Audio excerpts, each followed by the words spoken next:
Hi all, welcome to மீண்டும் village. நம்ம பார்த்துட்டு இருக்க இந்த மரம் தான் கொடம்புளி மரம். இதை குடம்புளி, கொடம்புளி, கேரளா புளி, மலபார் டேமரண்ட் எப்படின்னாலும் சொல்லலாம். இந்த கொடம்புளியோட சயின்டிஃபிக் நேம் கார்சீனியா கம்மிகட்டா. இந்த கொடும்புளியோட காய்கள் கிரீன் கலரில் இருக்கும். பழங்கள் ரவுண்டாக பால் மாதிரி எல்லோ கலரில் இருக்கும். இந்த மரங்கள் கேரளா, ஸ்ரீலங்கா அந்த மாதிரி கோஸ்டல் மாய்ஸ்சர் இருக்க இடத்துல தான் நல்லா வளரும். நம்ம ஊர் கிளைமேட்க்கெலாம் வளராது. இந்த கொடும்புளி கேரளா ஸ்டைல் சிக்னேச்சர் டிஷ்ஷஸ்க்கெலாம் யூஸ் பண்ணுறாங்க. மீன் குழம்புலாம் வச்சா அதோட டேஸ்ட்டே ரொம்ப டிஃப்ரெண்ட்டாக இருக்குது. நல்ல ஒரு டிஃப்ரெண்ட்டான ஒரு புளி சுவை. நம்ம இருக்க ஊர் கேரளாவுக்கு ரொம்ப பக்கங்க. அதனால அடிக்கடி கேரளாவை விசிட் பண்ணுற சான்ஸ் கிடைக்குது. அங்கே நாங்கள் தங்கியிருந்த இடத்துல இந்த கொடும்புளி மரம் நிறையாவே இருந்துச்சு. அந்த மரத்தில் நிறைய காய்கள் கொத்து கொத்தாக காய்ச்சிருந்துச்சு. பழங்கள்லாம் தூரத்துலேருந்து பார்க்கும்போது ஒரு எல்லோ கலர் பல்பு மாதிரி ரொம்ப அழகாகவே இருந்துச்சு. இந்த கொடும்புளிக்கு ஹெல்த் பெனிஃபிட்ஸ் ரொம்ப அதிகம். அதனால அந்த ஒரு செடி அங்கே நர்சரியிலேருந்து வாங்கிட்டு நம்ம ஊரில் நட்டு வச்சோம். ஆனால் அது அவ்வளோவா வளரலைங்க. நேற்று கண்டினியூஸாக 3 hours மழை பெஞ்சுது. அதில் நிறையா பழங்கள் கீழே விழுந்துடுச்சு. அதில் ஓரளவு நல்ல பழங்கள்லாம் நான் கலெக்ட் பண்ணி வச்சுக்கிட்டேன். எவ்வளோ ஃப்ரெஷ்ஷாக இருக்குது பாருங்கள். ப்ளஸ் அவங்கக்கிட்டேயும் கொஞ்சம் பழங்கள் வாங்கிட்டு வந்திருந்தாங்க. நம்ம நார்மல் புளி சில பேருக்கு அலர்ஜிக்காக இருக்கும். அவங்களுக்குலாம் இந்த கொடும்புளி ஒரு பெஸ்ட் ஆல்டர்னேட்டிவ். இதை எப்படி சமையலுக்கு ரெடி பண்ணலாம் அப்படிங்கிறதையும் நான் உங்களுக்கு சொல்கிறேன். ஃபஸ்ட்டு கொடும்புளியை நல்லா வாஷ் பண்ணிக்கணுங்க. வெளியில் உள்ள டஸ்ட்டெல்லாம் கம்ப்ளீட்டாக ரிமூவ் ஆகிற மாதிரி. அதுக்கப்புறம் கட் பண்ணோன்னா சென்டரில் இந்த மாதிரி சீட்ஸ் இருக்குது. இதோட சீட்ஸ் பெருசாக தான் இருக்கும். சப்போட்டா சீட்ஸ் மாதிரி ரொம்பவே பெருசாக இருக்கும். சீட்ஸ் தேவையில்லை, அதை தனியாக எடுத்து வச்சுட்டு மீதி உள்ள பாட்டை சின்ன சின்னதாக கட் பண்ணணும். இந்த பழம் கேரளாலேருந்து நான் 2 days கழித்து தான் நான் கட் பண்ணுறேன். அதனால் மேலேயும் கீழேயும் கொஞ்சம் காஞ்ச மாதிரி இருந்துச்சு. அதெல்லாம் நான் ரிமூவ் பண்ணிட்டேன். ரிமூவ் பண்ணிவிட்டு நான் சின்ன சின்ன ஸ்லைசஸ் போட்டுக்கிறேங்க.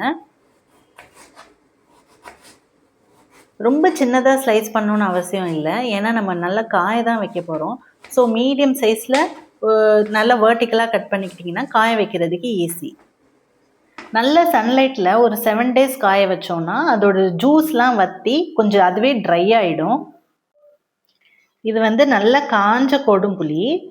வெறுமனே சன்லைட்டில் காய வச்சா மட்டும் இது மாதிரி வராது. இதுக்குன்னு ஒரு செப்பரேட்டாக ப்ராசஸே இருக்குது. என்னென்னா கோர்த்து மாலை மாதிரி அடுப்புக்கு மேலே போட்டுருவாங்கங்க. அது நாள் ஆக ஆக இது மாதிரி சுருண்டு அதில் உள்ள ஜூஸ் எல்லாம் போய் இது மாதிரி வத்தி சுருண்டு வந்துடும்.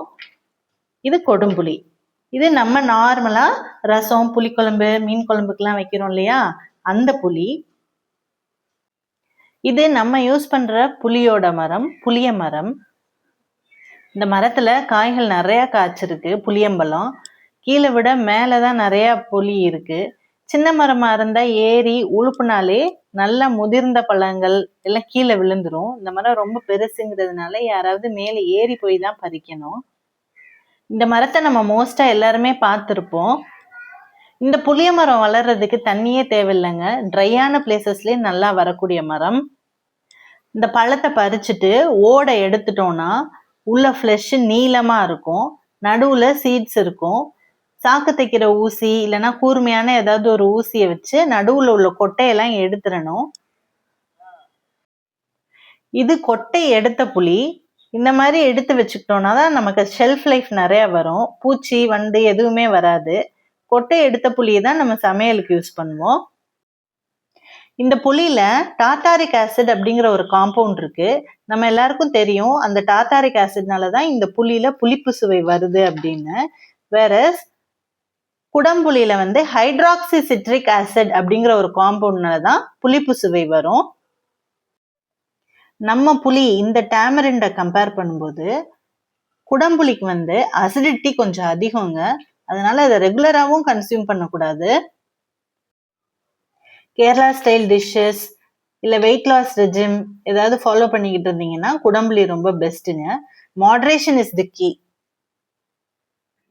பொதுவாகவே கேஸ்ட்ரிக் அல்சர் உள்ளவங்க, ஆசிட் ரிஃப்ளெக்ஸ், ஸ்டொமக் ரொம்ப சென்சிட்டிவாக இருக்கவங்க எல்லாருமே எந்த புளியாக இருந்தாலுமே, நம்ம புளியாக இருக்கட்டும் இல்லைன்னா மலபார் டேமரிண்டாக இருக்கட்டும், கொஞ்சமாக யூஸ் பண்ணுறது தான் நல்லது. புளி ரொம்ப ரெகுலராக சேர்க்கக்கூடாதுங்க. புளி வந்து மெயினாக ஒரு ப்ரிசர்வேட்டிவாக தான் நம்ம யூஸ் பண்ணுறோம். டேஸ்ட்டை விட அது வந்து கொஞ்சம் கெடாமல் இருக்கிறதுக்கு, இன்னைக்கு வச்ச மீன் குழம்ப நாளைக்கு சாப்பிட்றதுக்கு அந்த மாதிரி ஒரு ப்ரிசர்வேட்டிவாக ஆக்ட் பண்ணும். நம்ம டேமரிண்டும் சரி கொடம்புளியும் சரி பெஸ்ட் ப்ரிசர்வேட்டிவ். ரேட் கம்பேரிசனில் பார்த்தோன்னா கொடம்புளி கொஞ்சம் காஸ்ட்லி தான். 1 kg வந்து 500 600 அந்த அளவுக்கு விற்கிது. நம்ம புளி வந்து 150 200 அது மாதிரி கிடைக்கும். கேரளா புளி கேரளாவில் மட்டும்தான் கிடைக்கும்னு இல்லை, எல்லா super market, Amazon, online stores எல்லாத்துலேயுமே இப்போ அவைலபிளாக இருக்குது. ஒரு தடவை வாங்கி சமைச்சு பாருங்க, கண்டிப்பாக பெட்டராக ஃபீல் பண்ணுவீங்க. இந்த வீடியோ உங்களுக்கு இன்ஃபர்மேட்டிவாக இருந்துச்சுன்னா மீண்டும் வில்லேஜ் சேனலை சப்ஸ்கிரைப் பண்ணிக்கோங்க.